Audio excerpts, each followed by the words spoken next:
Meu nome é Pedro, sou educador aqui do Museu Catavento. Primeiramente queria agradecer a todos vocês pela presença. Que bom, o tempo colaborou muito, né? Está um tempo maravilhoso lá fora e com certeza teremos tempos muito felizes e prósperos aqui hoje também. Agradecer também toda a equipe do Museu Catavento, né? Toda a equipe educativa que se mobilizou para que esse evento acontecesse. Agradecer aos nossos palestrantes de hoje, né? Que se dedicaram e vieram voluntariamente para colaborar com tudo que nós vamos fazer aqui.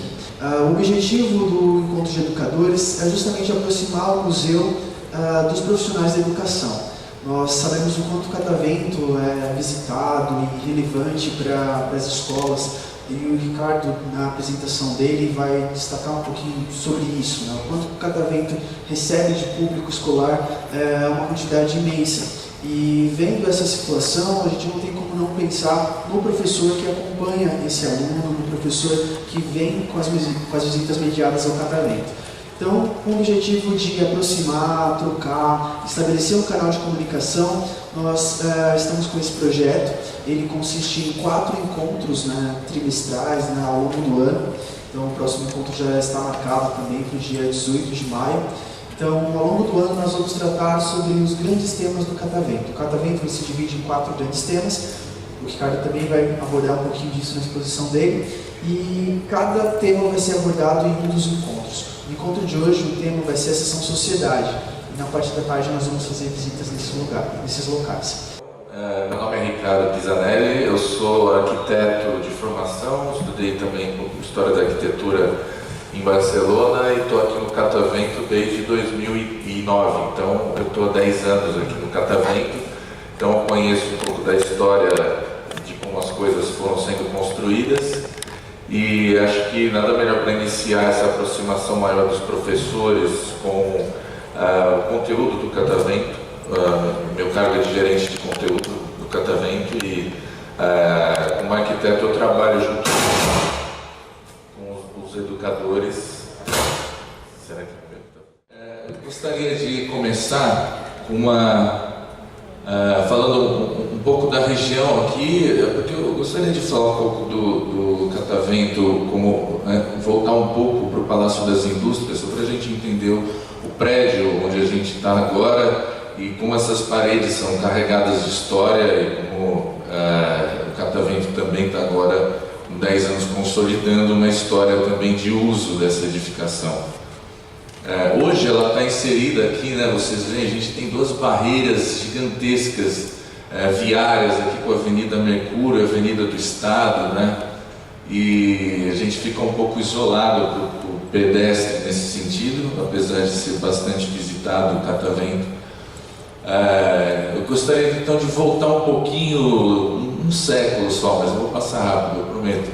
Um século de história, imaginando esse edifício há 100 anos atrás, projetado pelo arquiteto Domesiano Rossi, dentro do escritório do Ramos de Azevedo, pensando nessa expansão urbana da cidade de São Paulo. Tinha um arquiteto na época urbanista chamado Bouvard, que fez o primeiro projeto de expansão da cidade de São Paulo. Então o próprio Parque Dom Pedro está inserido dentro desse crescimento urbano da cidade. O Bouvard trabalhou com o Haussmann lá em Paris. O Haussmann de Paris fez o projeto de expansão da cidade no século XIX. Esse projeto de expansão previa 2 parques para serem os pontos estruturantes desse crescimento da cidade urbanístico. E do mesmo modo, o Bouvard copiou um pouco a ideia do Haussmann, estruturando 2 parques, que foi o Vale do Anhangabaú e o Parque Pedro II. E nesse Parque Pedro II, que ia estruturar o crescimento da cidade aqui na parte de baixo da colina, digamos, ele pensou nesse parque que já previa um edifício público, que era o Palácio das Indústrias, que ainda não estava detalhado. Aí o detalhamento desse projeto foi dado para o escritório do Ramos de Azevedo, e o Ramos de Azevedo deu o projeto para o Domesiano Rossi, que era um arquiteto italiano, que na época era sócio do Ramos de Azevedo, do escritório. Então, vamos voltar um pouco. E o edifício foi construído pela Secretaria de Agricultura do Estado e foi bancado pela Companhia Paulista de Estrada de Ferro. Então os industriais do café, né, essa indústria paulista do início do século era uma indústria ainda essencialmente agrária, que trazia produtos agrícolas do interior de São Paulo para São Paulo e de São Paulo para Santos, exportando para o resto do mundo. Eles queriam construir um grande pavilhão para exibir suas benfeitorias naquele período. E o encargo do projeto foi dado para o Ramos de Azevedo, que por sua vez deu para o Domesiano Rossi. O Domesiano Rossi optou por uma arquitetura super eclética, um ecletismo até mais exacerbado do que o característico daquele período, até pelo programa do edifício, que era um pavilhão de exposições. Então o Ramos de Azevedo fechava mais o ecletismo dele dentro de uma tipologia. Fazia lá um neoclássico, um neogótico. Já o Domesiano Rossi, ele misturou vários elementos arquitetônicos. Por exemplo, aqui a gente vê um desenho inicial da fachada. Então ele coloca características de arquitetura medieval, de fortalezas, que se vê bastante na Toscana, com os detalhes de fortalezas da Toscana. Esse amuralhado aqui, tá vendo? Parece um muro de uma fortaleza medieval, né? Aqui ele também elementos renascentistas, esses arcos, pilares com capitéis coríntios, figuras clássicas que representavam o comércio, a indústria, a agricultura. Aqui também, bom, isso eu vou falar um pouquinho já. Aqui também esse meio acastelado, mas esses brasões que tem os nomes das cidades do interior de São Paulo, onde havia fazendas de café, e provavelmente, é claro, uma alusão clara à Idade Média, quando as corporações de ofício, a Associação dos Padeiros, bancavam uma parte de uma catedral, por exemplo, e colocavam seus brasões da corporação de ofício dos padeiros em alguma parte do prédio, representando que eles haviam doado parte do recurso para construir aquele prédio. Do mesmo modo, aqui o Domesiano Rossi coloca o nome das cidades do interior de São Paulo, onde havia fazendas de café, que foram os industriais que bancaram o edifício. E aqui também é um elemento bem característico desse discurso, que coloca simbolicamente um carro de boi, mas capitaneado por uma deusa grega, né? Então são elementos agrários, agrícolas, um elemento simbólico, ancestral do transporte de produtos agrícolas, fazendo uma alusão aos trens que vinham do interior de São Paulo com os produtos agrícolas, que foi a Companhia Paulista de Estrada de Ferro que bancou o prédio. Então esse é um elemento que faz uma alusão simbólica a esse transporte primordial de produtos agrícolas. Aqui tem um personagem carregando um saco de café. Bom, esse é o pano de fundo dessa construção aqui do prédio. Mas outro elemento assim que até eu acho quase divertido, assim, e um pouco humorístico, porque tem vários cachorros em volta do prédio. Esse, por exemplo, é um pouco mais perdigueiro, está do lado de fora da muralha, como se estivesse guardando a muralha do lado de fora e avisando de inimigos que porventura viessem e tal. Tem outros cachorros um pouco mais, de uma raça um pouco mais nobre, em torres mais altas aqui do prédio, também fazendo uma alusão aos beagles que faziam caça, que os reis deixavam do lado dos tronos ou faziam caças com eles e tal. Aqui eu coloquei essa imagem para mostrar que também o prédio, quando ele estava sendo construído, ele foi projetado em 1911, terminou de ser construído em 1924, e em 1914 houve a Primeira Guerra Mundial e não deu mais para importar esses acabamentos de ornamentos que na época era moda você colocar esses elementos historicistas da arquitetura, de modo que na Europa haviam catálogos com acabamentos assim, capitéis jônicos, frontões, deusas gregas, pináculos, volutas. Você podia comprar num catálogo A Primeira Guerra impossibilitou essa importação, mas isso acabou alavancando o Liceu de Artes e Ofício. Então, tudo aqui no prédio, todos os acabamentos de serralheria, de marcenaria, que tem um lustre maravilhoso no Salão Azul, por exemplo, que é a seção Sociedade, que é o tema aqui hoje desse encontro, tem um lustre que foi projetado pelo Liceu de Artes e Ofício. Esses trabalhos de serralheria ou de marcenaria das portas foram feitos pelo Liceu de Artes e Ofício também. Bom, aqui tem os cachorros Beagle, um pouco numa torre que seria a torre da homenagem do castelo, um pouco mais nobre. Aqui tem um elemento que também demonstra que, além dessa mistura de elementos medievais e elementos renascentistas, o Domesiano Rossi também projetou para a época que era um elemento super high-tech, que em volta do corpo principal do prédio tem 4 cúpulas de vidro que foram projetadas em 1911 para ter luz elétrica e para funcionar como grandes faróis que iam iluminar, nesse sentido progressista da época de desenvolvimentismo de São Paulo, e de que era um farol do desenvolvimento e todo esse plano de fundo, dessa ideia que havia por trás desse projeto. E o projeto concebeu uma coisa que era super tecnológica, que na época a cidade não tinha luz elétrica, e ele concebeu 4 cúpulas de vidro que foram projetadas para conter grandes faróis elétricos que iam iluminar a cidade. Ou seja, é uma mistura eclética muito rebuscada, muito mais do que até o que traz a característica diferente desse prédio para os outros ecléticos aqui do início do século da cidade de São Paulo. E para fechar assim a ideia de que, acho que para ficar bem claro que o Domesiano Rossi tinha bastante clareza do que ele estava fazendo, que essa era a verdadeira intenção, o partido arquitetônico dele era esse. Ele colocou em cima da torre um personagem segurando o estandarte da bandeira do prédio. Ele colocou esse personagem da mitologia grega, que é uma quimera, que é uma mistura de patas de dragão com rabo de cavalo marinho, com asa de borboleta, de pavão, de uma ave, cabeça de dragão. Ou seja, essa mistura eclética com vários elementos sendo encaixados ali eram realmente o partido arquitetônico do edifício. E eu considero até o próprio claustro. Está vendo que aqui tem o catavento tem um jardim interno, que quando ele se configura assim com corredores laterais, a gente chama de claustro, por ser um desenho de arquitetura bastante característico desde a árabe, da Idade Média e tudo mais.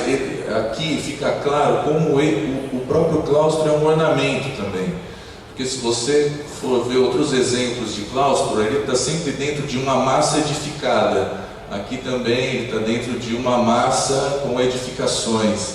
Aqui tem corredores, salas em volta do claustro. Aqui não, são 3 corredores com uma fachada cega, quase como uma opção também de ornamento. Eu vou colocar aqui um carro de boi, eu vou colocar aqui um claustro, eu vou colocar aqui uma cúpula.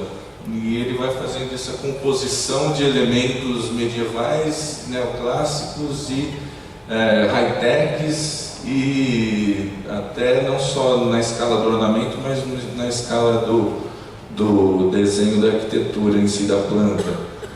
Outra coisa que aconteceu aqui, que foi um momento também interessante, é que durante a construção vários galpões estavam prontos, então ele também serviu de ateliê para escultores.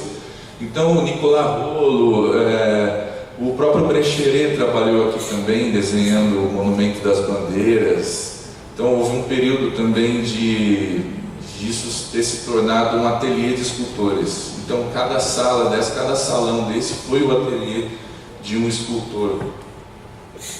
Esse daqui é onde a gente está, por exemplo, esse daqui, então já foi um ateliê de escultores. Aqui a gente vê as primeiras exposições universais industriais de São Paulo. Esse é o espaço do claustro, que são as colunas do claustro.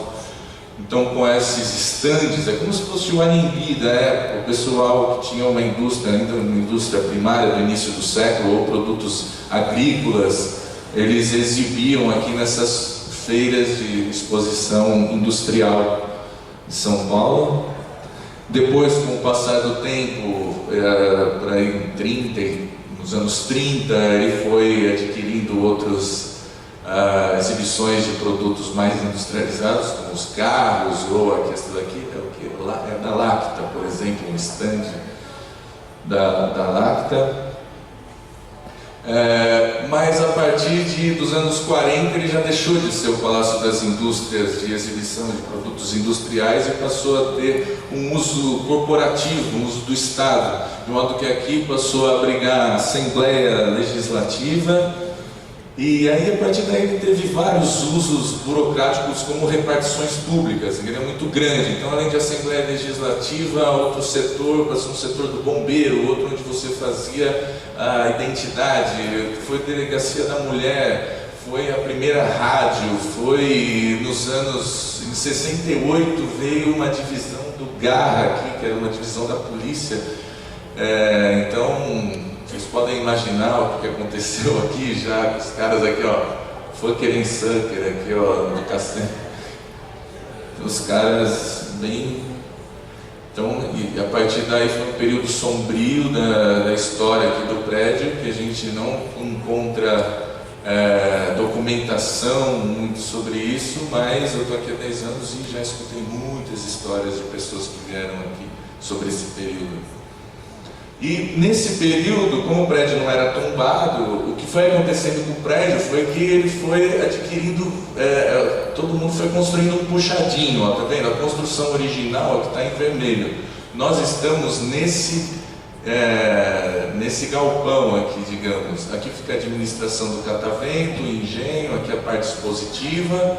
Mas olha esse anexo que foi construído nesse período, esse outro anexo, ou seja, eles foram descaracterizando a arquitetura original do prédio.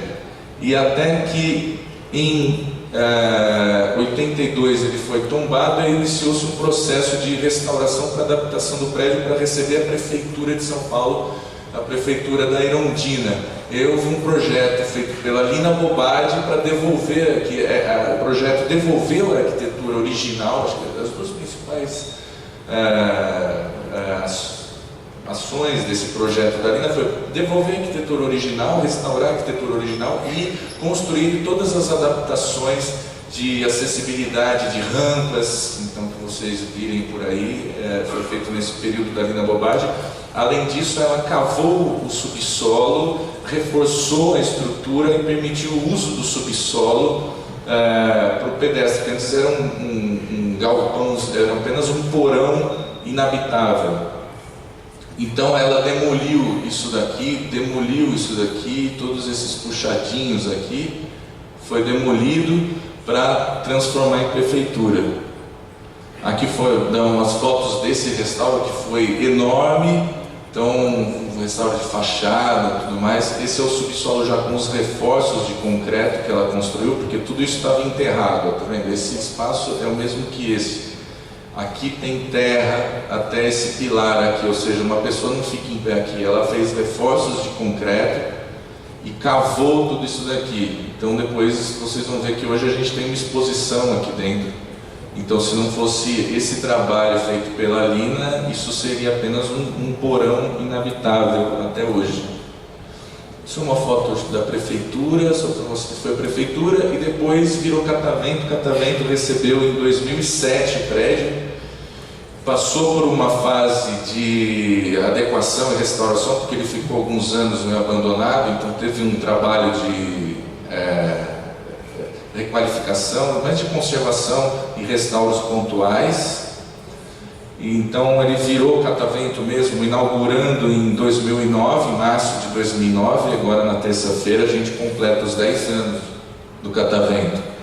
E a primeira ocupação foi essa, foi o térreo e o andar superior. Então o catavento tem uma narrativa dentro da sua expografia, e essa narrativa começa na seção Universo, Então você entra aqui na astronomia, ela faz uma narrativa um pouco que vai fechando a escala, ou seja, primeiro a gente começa de uma maneira abrangente, né, é bem... Catavento, quando a gente fala, será que esse assunto cabe no Catavento? A gente fala assim, pô, mas a gente fala do universo inteiro, né? Porque a gente começa falando da astronomia, dos assuntos de astronomia dentro da seção universo, depois a escala se fecha nos planetas do sistema solar, depois a escala se fecha na Terra, onde a gente aproveita para falar sobre os assuntos de geologia, geografia. Depois a gente fecha na escala dos biomas do Brasil, a gente fala dos biomas brasileiros.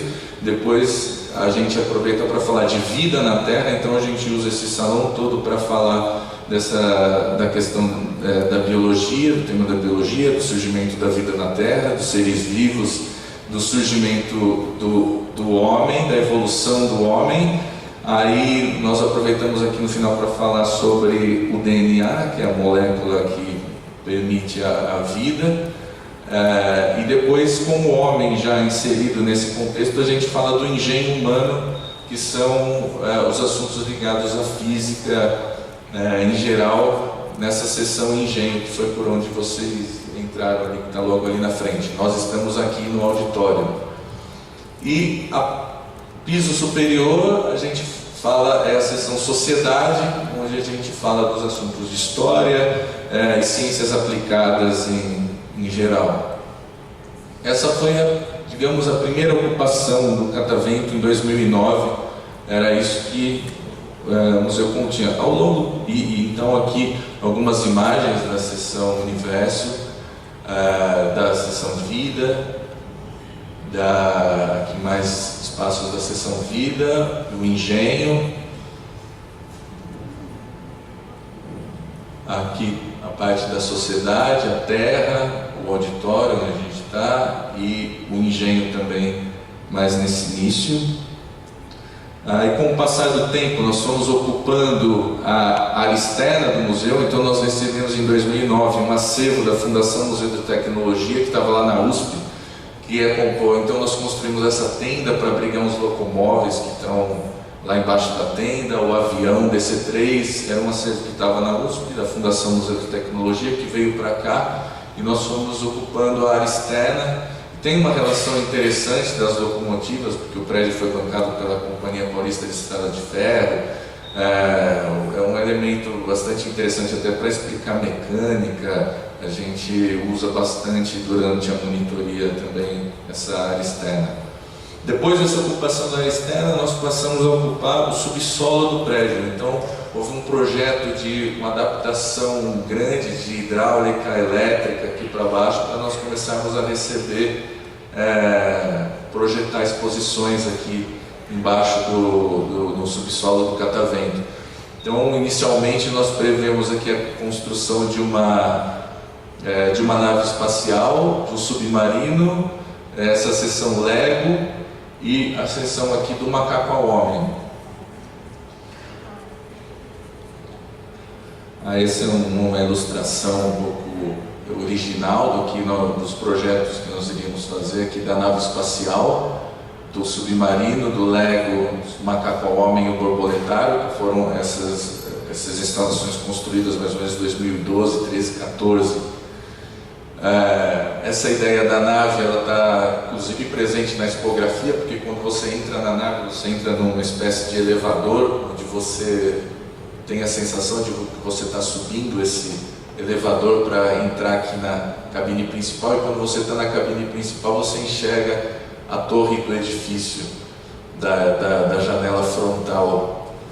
E o submarino também, a ideia era fazer como se ele tivesse encalacrado ali Essa é uma discussão interessante que talvez depois a gente possa abordar no debate que vai ter logo após a palestra, que é de quando a gente está imaginando esses espaços dentro das equipes, que sempre o Catavento tem um núcleo técnico interno que desenvolve as ideias, os projetos, mas sempre para cada projeto nós contratamos ou especialistas ou núcleos ligados à USP ou à Unicamp, à universidade, para servir para que sejam os curadores científicos, nos ajudem nessa tarefa de projetar.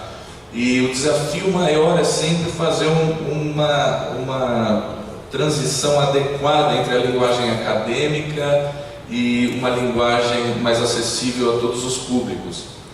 E muitas vezes existe um limite entre a realidade e a fantasia. A gente toma muito cuidado com esses elementos fantasiosos para que eles não estejam presentes dentro do conteúdo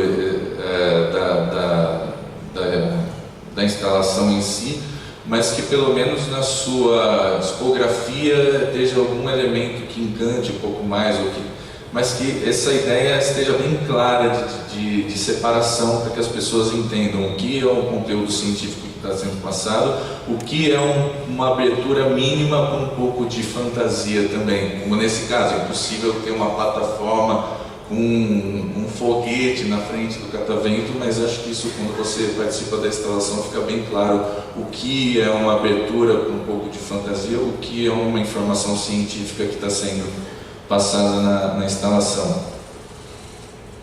Tem uma questão técnica que a gente teve que... Porque eu sou arquiteto aqui, então também trabalho nessas obras de intervenção arquitetônica e de restauro. A gente construiu 3 escadas aqui do subsolo do claustro para subir para o jardim que fica aqui internamente, porque o bombeiro não permitia que nós usássemos esse subsolo, porque ele não era adequado do ponto de vista de distância de rota de fuga. Então, tem também, além do trabalho de pensar na ciência que está por trás dos experimentos, tem um trabalho grande também de adaptação e conservação do prédio para receber e construir essas estruturas. Aqui é uma planta mais do térreo do claustro, com o desenho do jardim, as escadas que saem aqui para o jardim. Esse é um pouco da obra. E aqui é o logo da nave espacial. Essa é a ideia primeira dos storyboards, para imaginar como seria o elevador que subiria aqui na frente do prédio. Você está subindo no elevador e você vê uma tela onde você está subindo, você chega aqui na frente e quando você entra, você se depara com essa cena do prédio aqui, olhando de frente, como se você estivesse realmente nessa janelinha olhando para a torre do catavento. Ia ser uma simulação de como que a nave depois ia se despregar do corpo do foguete para conseguir viajar pelo espaço. E essa é uma referência de 2001 que a gente usou para pensar na estrutura interna da cenografia. Aí essas são as ideias. Eu coloquei aqui um pouco porque isso é a parte mais divertida de trabalhar aqui, de trabalhar com vários cientistas. Na verdade, eu sou arquiteto, existe uma discussão entre até que ponto existe uma relação entre arquitetura e ciência, mas eu, como arquiteto, eu adoro essa tarefa de interagir com cientistas. Nesses 10 anos, quantas figuras interessantes passaram aqui, ajudando a projetar o catavento, cientistas, biólogos, geógrafos, historiadores, físicos, matemáticos, e sempre nessa tarefa de tentar imaginar dentro do espaço um experimento, uma expografia, uma cenografia, uma instalação que consiga comunicar a ciência e proporcionar uma experiência para o visitante, onde aquele conteúdo científico consegue ser passado de uma maneira acessível, ou que ofereça uma experiência vivida para aquela pessoa, para que ela guarde em algum local do cérebro dela, que ela possa conectar com as coisas que ela aprendeu na escola, com as coisas que ela viu na internet, com as coisas que ela acessou por outros meios. Aqui também um trabalho enorme de pensar nos jogos eletrônicos que tem dentro da nave, para conseguir isso que eu acabei de dizer. Aqui tem o capitão da nave, o capitão do submarino, que vão orientando a viagem também. Então tem o desenvolvimento de todas as falas, de como que vai ser esse personagem, do que ele vai dizer, aqui um pouco do texto. As plantas, né, a estrutura do subsolo, ela tem esses arcos aqui. Então a gente imaginou uma estrutura que não encostasse na arquitetura antiga do prédio. Então aqui é uma maquete eletrônica de como seria o ambiente, umas plantas técnicas de como que ela foi concebida, talvez para pensar nessa complexidade de imaginar depois toda a estrutura do piso metálico, onde vai passar todo o cabeamento de lógica, todo o cabeamento elétrico, toda a programação da iluminação, onde vão ficar as telas, ar-condicionado, onde que vai ficar o ar-condicionado. Aqui uma maquete física que foi feita, e aqui já a nave em construção, né, ela sendo construída. Esse é o elevador. Aqui um protótipo das bancadas onde tem os jogos. Então foi um trabalho grande. Você está dentro da nave, então você nós tivemos um curador que é o Valmir Cardoso, que é um cara que tinha um programa na TV Cultura sobre astronomia, um cara super interessante, que foi o curador científico. Então todas as informações científicas estão muito bem embasadas no conhecimento do Valmir. Mas aí a gente teve que desenvolver todos os jogos eletrônicos, porque você vai para a Lua, passa pelos a Estação Espacial Internacional, tem um outro jogo, em Marte tem outro jogo, e tem o desenvolvimento desses jogos, que é uma coisa complexa. Aqui, como a sala era antes, depois ela aqui sendo construída com essa estrutura metálica que não encosta aqui na parede antiga, ela sendo executada. Que o duto de ar-condicionado, que foi uma loucura colocar isso daí aí, porque deu um trabalhão para imaginar onde iam ficar as máquinas. Aqui mais cenas da execução, e depois ela pronta com os visitantes aqui nas bancadas das estações interativas, e a janela frontal aqui da nave já em operação. Aqui o subsolo, para vocês verem assim, essa complexidade dessa relação entre o edifício e as instalações novas, que tem um ar-condicionado com duas máquinas. Então o duto do ar-condicionado que vem para a nave, o duto de ar-condicionado que vem para o submarino.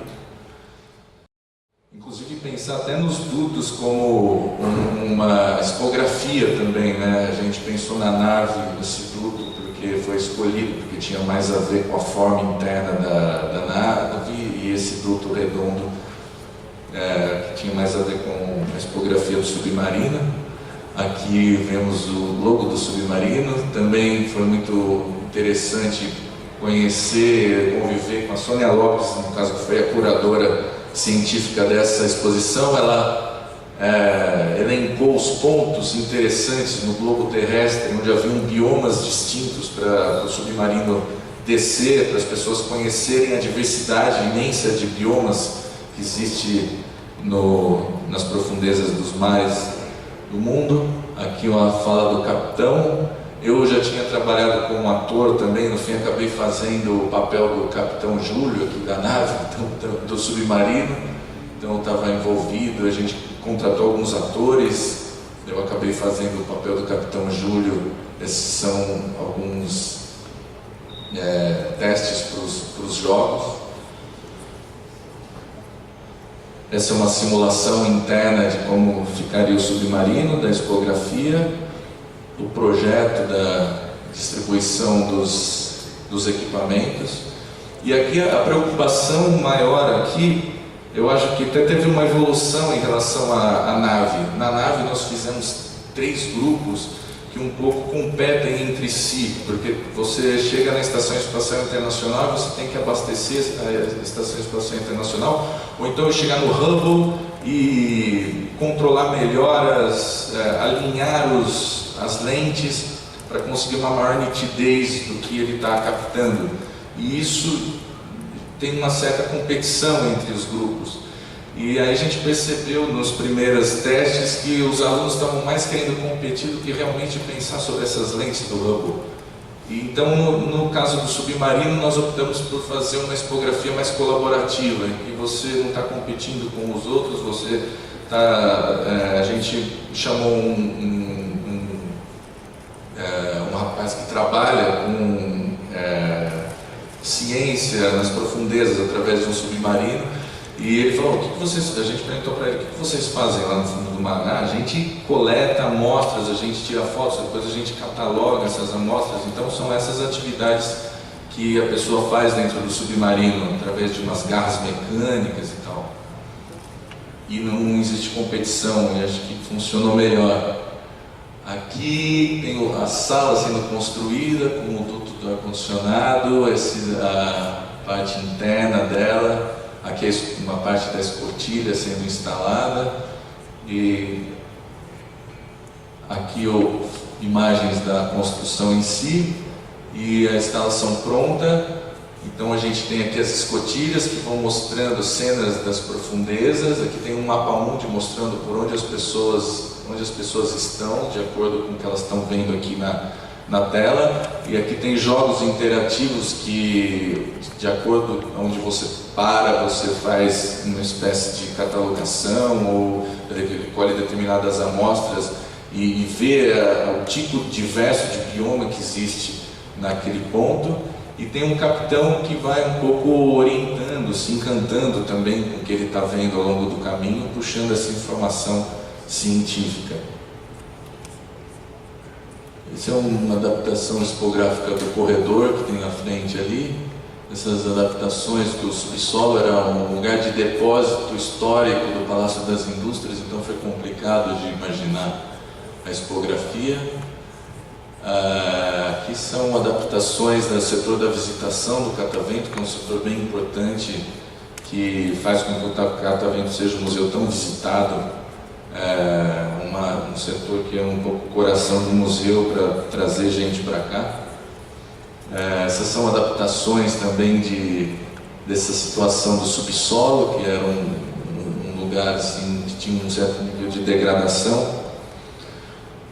Essa outra exposição era do Macaco ao Homem, que tem como curador Walter Neves, que é um conhecido antropólogo brasileiro e internacionalmente. Ele tinha um acervo que ele acumulou durante a vida inteira dele, com crânios, réplicas dos hominíneos que habitaram o mundo e tal. Nessas viagens dele, ele tinha umas réplicas gringas e tal, e ele queria montar uma exposição com essa narrativa da evolução humana. Então nós adaptamos aqui 400 metros quadrados no subsolo do Catavento para montar essa exposição que fala da evolução humana. Acho que com 400 metros quadrados acaba sendo a maior exposição sobre a evolução humana da América Latina.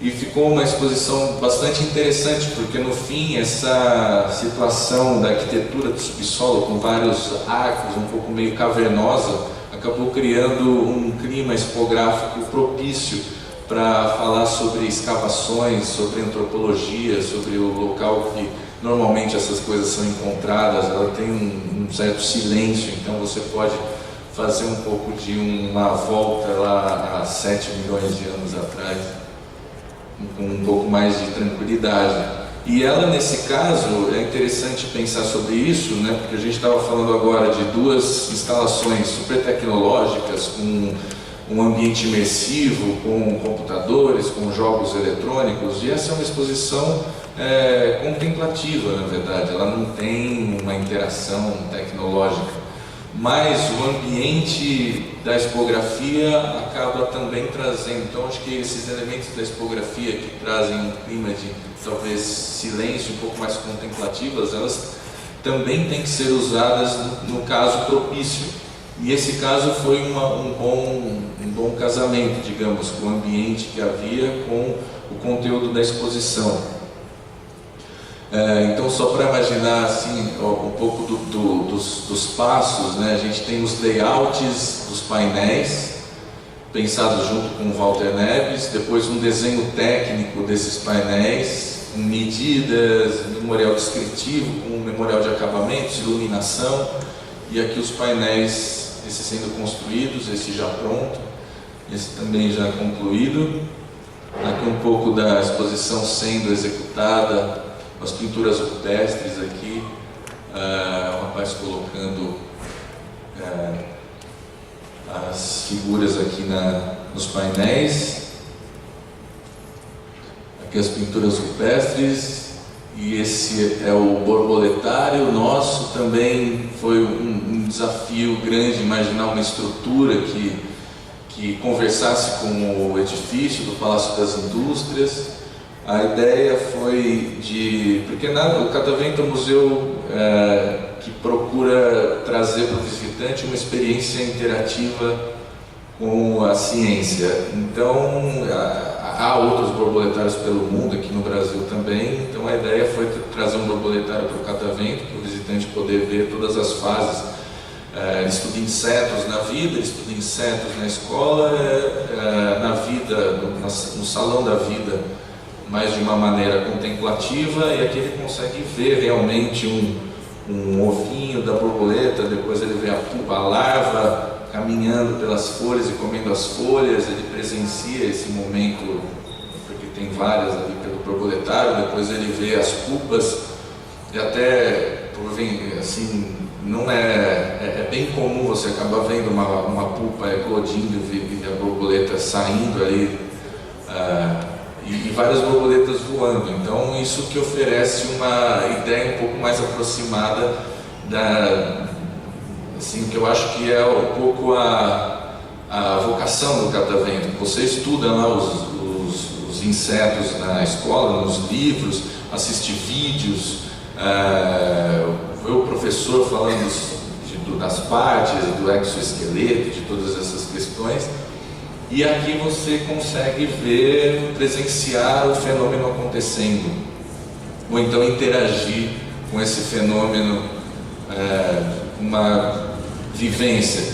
E aí, no meu caso, a tarefa foi de imaginar uma estrutura para abrigar esse borboletário, e a ideia foi construir uma geodésica, e no fim ela acabou sendo um resultado feliz, que ela conversa aqui com a arquitetura do prédio. Acho que ela não agrediu tanto. Eu pensei nela observando essas cúpulas aqui, e ela é desmontável, ou seja, a aprovação nos órgãos de patrimônio não foi complicada pela defesa dela ser completamente reversível. Ela está só apoiada no jardim, então ela pode ser desmontada de um dia para o outro. E ultimamente nós fizemos um jardim, o Jardim dos Polinizadores, que tem uma instalação sobre isso no centro. Aqui um pouco desse trabalho de desenhar as instalações, projetá-las no espaço. Nós tínhamos um terrário do bicho-pau também, que era bem bacana. Coloquei aqui para falar desse processo, de como as coisas são feitas. Tem essa interação do núcleo técnico do Catavento, junto com físicos, matemáticos, biólogos. Surge a ideia de fazer um experimento. Esse experimento é desenvolvido para o visitante interagir com ele. Aqui a nossa concha, aqui os experimentos que a gente tem, os desenhos das maquetes antes dos projetos serem realmente executados. Esse eu acho que é um experimento que, acho que depois, para o debate que a gente vai ter depois, esses experimentos que oferecem uma apreensão daquele conteúdo científico, explorando outros sentidos. Eu gosto muito quando a gente consegue um experimento que traz essa interação, porque a gente aprende na internet, por exemplo, a gente aprende com os ouvidos e com os olhos. Você está vendo uma tela e são esses sentidos que você está usando para aprender aquilo. Nesse caso, você está usando a sua epiderme para aprender, porque ele é um experimento que aqui esse cilindro ele está um pouco aquecido, e ele está frio um pouco, ele esfria a sua mão. Então você coloca uma mão aqui, outra mão aqui, essa mão vai esquentar, essa mão vai esfriar. E depois a comunicação propõe que você coloque as duas mãos nesse cilindro que está neutro. Então você sente a mão que estava esquentando, fica fria, e a mão que estava fria fica quente. E você sente as trocas de calor na sua mão. Então você está efetivamente vivendo uma experiência, sentindo na sua pele uma experiência que fecha dentro da sua cabeça um conceito científico que é o das trocas de calor. Então esse é o meio com o qual você aprende aquele conceito. Ele é diferente do meio da TV, do meio da lousa, do meio do livro. Não que ele de maneira nenhuma ele se sobrepõe, mas ele completa esse cabedal de informações.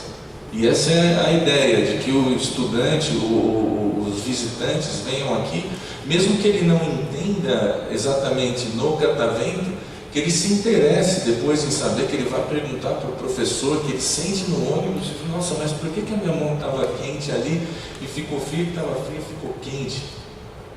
Se ele sair com essa dúvida, é uma grande vitória para o museu. Outros desenhos de experimentos e readequações. Essa é uma usina hidrelétrica. O nosso terrário, Casa Maluca, outros desenhos de exposições. Nós temos também uma manutenção aqui no prédio, que é a manutenção predial, que é separada da manutenção dos experimentos. A gente tem 13 mil metros quadrados de área expositiva, então é muita área, muitos equipamentos interativos que quebram muito, e a gente tem uma manutenção grande desses experimentos. E também nossa equipe interna também trabalha com programação, Arduino, tem uma pequena marcenaria onde a gente também usa máquinas CNC para cortar letras, eventuais mapas táteis, como esse mapa tátil aqui. Esse é um equipamento proposto pela nossa manutenção mesmo, que havia um motor que estava apenas como exibição, um motor de um Gol, e eles mecanizaram toda a estrutura de modo que o motor passou a funcionar, que os cilindros, e ele ficou uma instalação muito dinâmica, muito mais do que um motor parado. Aqui o pessoal arrumando a programação aí do pêndulo de Newton. Também tem uma equipe interna de designers aqui que trabalha com os layouts e as artes gráficas de divulgação, tanto de divulgação de anúncios, dos cartazes de divulgação, e também da expografia das exposições, onde tudo isso é feito.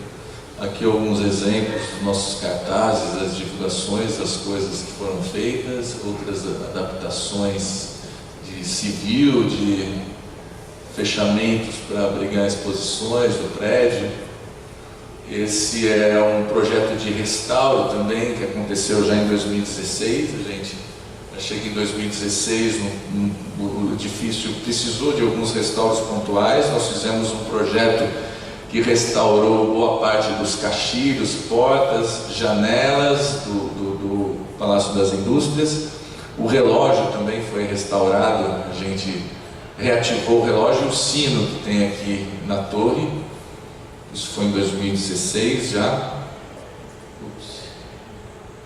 Aqui o pessoal fazendo a pintura. Vocês veem que isso não é tijolinho, isso é uma argamassa que imita tijolinho. E o edifício ele é inteiro assim, meio fake. Inclusive aqueles forros de madeira lá da entrada não são de madeira, é um estuque de gesso que imita madeira.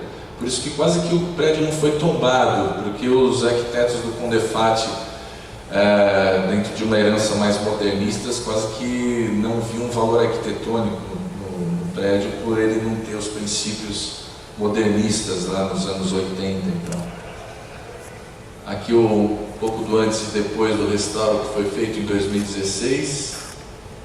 Um projeto futuro que a gente tem aqui é um projeto de luminotécnico para o prédio, para ele ficar bem iluminado à noite, com essas iluminações mais artísticas, que destaquem todos os elementos dos ornamentos, das alegorias do prédio. Isso está em fase de projeto. Esses são projetos feitos recentemente, que foi uma reformulação da sala do DNA, do espaço do DNA. Essa é uma instalação interessante, que é do Dinos do Brasil, que através de óculos Rift, você faz uma viagem a 60 milhões de anos e vê os dinossauros brasileiros que habitaram as regiões do Brasil há 60 milhões de anos. Então você põe o óculos, tem uma qualidade bem legal, porque tem um computador para cada óculos, e você dá uma sensação incrível de ver um dinossauro passando na sua frente, do seu lado, e você está no Mato Grosso há 60 milhões de anos atrás. E você olha para o lado e vê aquela paisagem, aqueles dinossauros todos. É uma instalação interessante também, que também é recente, de 2017. E em 2017 também completou 100 anos da primeira exposição universal. Então a gente fez o centenário da primeira exposição industrial que aconteceu aqui no Palácio, mas com o Palácio ainda ele não tinha sido inaugurado, foi inaugurado em 24. Mas a gente fez uma exposição, um pouco de um resumão da história do edifício aqui, uma maquete tátil usando a nossa CNC da fachada do prédio. Aqui também, isso que a gente vem fazendo nos últimos anos é tentar adaptar mais as exposições para acessibilidade. E a gente tinha, por exemplo, essa exposição que ela era apenas com painéis na parede e telas. Essa é uma questão que a gente tem se colocado dentro do núcleo técnico e tentado fazer adaptações, porque a gente passou a entender melhor a nossa especificidade como museu, que assim, não adianta eu colocar um livro na parede, porque se eu colocar um livro na parede, por que a pessoa vai estar aqui lendo, se ela pode ler na internet, se ela pode abrir um livro e ler?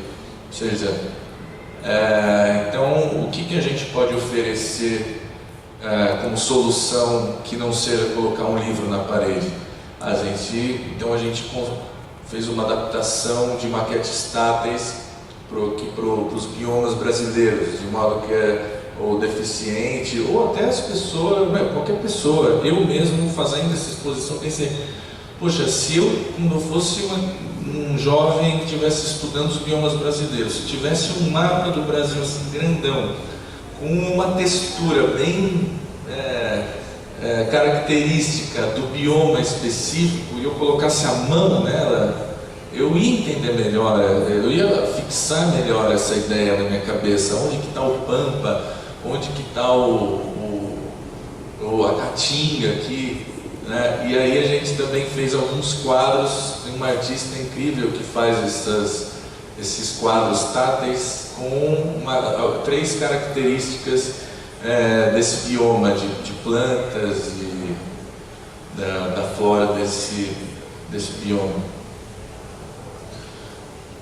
Mecanismo de Antsítera, que isso também daria uma outra conversa enorme para imaginar como que cada exposição chegou aqui, como que ela ficou no espaço, como que ela conseguiu ficar no espaço. Cada uma tem uma história diferente de como que ela chegou até aqui, de como que ela foi executada. Que outras adaptações.